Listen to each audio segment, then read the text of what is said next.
नमस्कार मंडळी, स्वागत आहे तुमचं राजकीय समाचार आपल्या लोकप्रिय चॅनलमध्ये। मंडळी, हा रस्ता तुम्हाला दिसतोय आणि या रस्त्यावरती मंगेश साबळे या रस्त्याच्या कडेला साचलेल्या एका पाण्यामध्ये उभे आहेत। हे पाण्यामध्ये का उभे आहेत? कारण हा नवीन झालेला रस्ता आणि या रस्त्यामुळे या ठिकाणी या शेताला अक्षरशः तळ्याचं स्वरूप आलेलं आहे।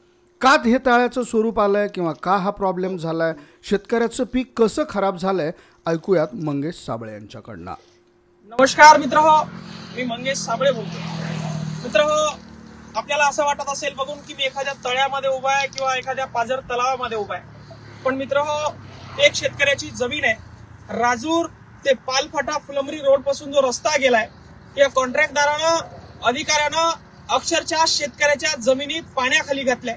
असं आम्ही म्हणत नाही की रस्ता बनवू नका, रस्ता बनवा, पण शेतकऱ्याचा सुद्धा विचार करावा, हा प्रश्न या ठिकाणी निर्माण होतो।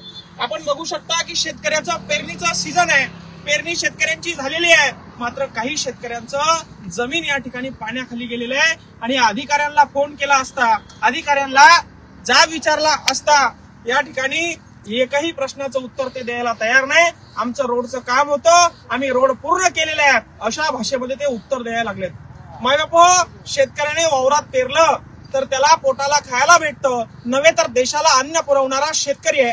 या शेतकरी राजानं या वावरामध्ये अद्रक पेरलं, अद्रक उगवेल, आपल्या पोराला आपण शिक्षण देऊ, आपल्या घराचं आपण कर्ज फेडू, आपलं घर बांधू, या आशानं या शेतकऱ्यानं या ठिकाणी या वावरामध्ये अद्रक लावलं।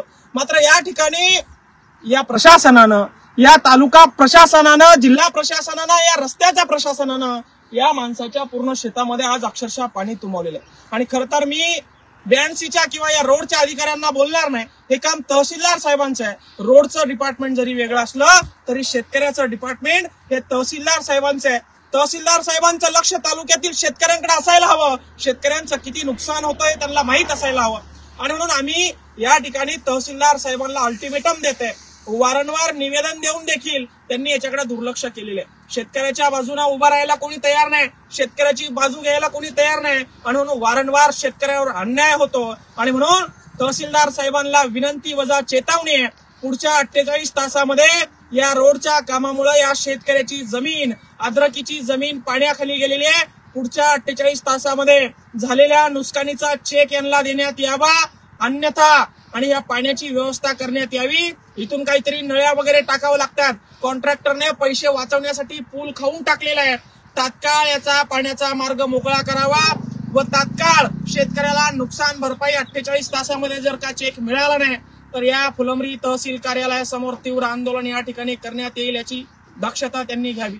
पाण्याखाली शेतकऱ्याची जमीन गेली आहे, इतर शेतकऱ्यांची पेरणी झाली आहे, घरात पाणी जाण्याची अवस्था या ठिकाणी त्या पिरवाडा गावामध्ये झालेली आहे। तरी सुद्धा हे रोडचे कॉन्ट्रॅक्टर लोक आपण आदिलशाही, निजामशाही मार्गाने काम करत आहोत अशा पद्धतीने निर्दयीपणे शेतकऱ्याच्या वावरातून या ठिकाणी रोड काढत आहे, मात्र त्यांना पाणी जाण्यासाठी मार्ग मोकळा करून देत नाही। ही खूप मोठी समस्या आहे। मी सन्माननीय तहसीलदार साहेब फुलंब्री यांना विनंती करतो, पुढच्या 48 तासामध्ये या पाण्याचा मार्ग मोकळा करावा व झालेल्या शेतकऱ्याच्या नुकसानीचा चेक त्यांना देण्यात यावा, अन्यथा आपल्या कार्यालयासमोर निवेदन दिलेले आहे, आपल्या कार्यालयासमोर तीव्र आंदोलन करण्यात येईल।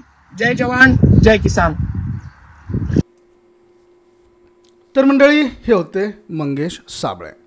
जालना लोकसभा मतदारसंघामधनं मंगेश साबळे यांनी 2024 या लोकसभेमध्ये अपक्ष म्हणून उमेदवारी लढवली। साधारणतः 1.5 लाखापर्यंतची भरघोस मतं त्यांनी या लोकसभा मतदारसंघामधनं घेतले आणि या लोकसभा मतदारसंघामध्ये काँग्रेसचे उमेदवार कल्याण काळे हे विजयी झाले।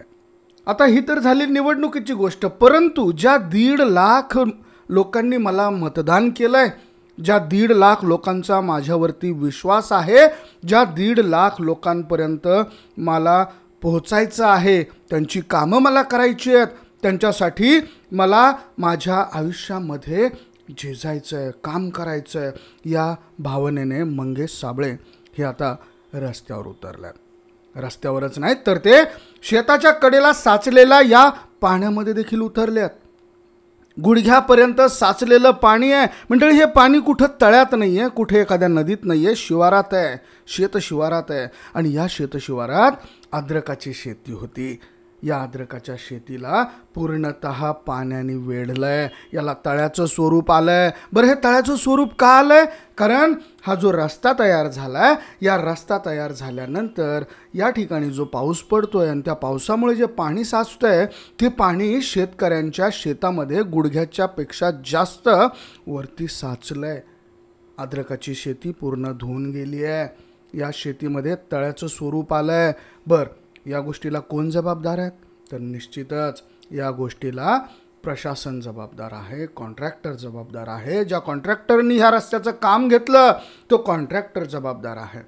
कारण शेतीमध्ये पाणी साचणार नाही. जे पाणी शेतात पडणार आहे पावसाचं, त्याला वाट मोकळी करून देणं गरजेचे आहे. त्यासाठी उपाययोजना करणं गरजेचे आहे. कुठं पाईप टाकायचे असतील तर ते पाईप टाकून ते पाणी काढून दिलं गेलं पाहिजे. नदी नाले किंवा ओढ्यामध्ये ते पाणी गेलं पाहिजे, याचा विचार करणं गरजेचं आहे. मंडळी, पूर्वी ज्यावेळेस रस्ते व्हायचे, रस्त्याच्या कडेला चर खोदला जायचा आणि त्या चरेमधनं पाणी हे ओढ्याला मिळायचं, नाल्याला मिळायचं किंवा एखाद्या तलावाला मिळायचं. परंतु आता आमचं काम फक्त रोड बनवण्याचं आहे. पाणी पडणार की तिथे तळे साचणार की तिथं शेतकऱ्यांची शेती वाया जाणार, याशी आम्हाला काहीही घेणं देणं नाही, असं या कॉन्ट्रॅक्टर्सकडनं सांगितलं बोललं जात आहे. आणि यावरतीच मंगेश साबळे, जे जालना लोकसभा मतदारसंघामधनं अपक्ष म्हणून उभे राहिले, 1.5 लाख मतदारांनी त्यांच्यावरती विश्वास दाखवला. त्या मतदारांच्या विश्वासाला आपण कामी आलो पाहिजे, त्यांच्यासाठी आपण काम केलं पाहिजे, त्यांच्या प्रश्नांना आपण वाचा फोडली पाहिजे, त्यांच्यासाठी आपण झगडलो पाहिजे, लढलो पाहिजे. या भावनेने आता मंगेश साबळे पुनश्च एकदा कामाला लागलेले आहेत. मग ते प्रश्न शेतकऱ्यांच्या बांधावरचे असोत, विहिरीचे असोत, पावसाचे असोत, शेतीचे असोत किंवा गावातले असोत, कुठल्याही प्रश्नावरती आपण बोलणार, आपण वाचा फोडणार, आपण या परिस्थितीशी लढणार, झगडणार, असं म्हणत आता मंगेश साबळे पुन्हा एकदा या रणांगणात उतरलेले आहेत. निश्चितच एक नेता हा फक्त नेताच नसावा, तर तो सर्वसामान्यांचं दुःख जाणून घेणारा असावा. या सद्भावनेने आता मंगेश साबळे पुनश्च एकदा कामाला लागल्यात. मंडळी, मंगेश साबळे यांच्याबद्दलचा हा व्हिडिओ तुम्हाला कसा वाटला आम्हाला कमेंट करून अवश्य कळवा. आवडला असेल तर शेअर जरूर करा. धन्यवाद.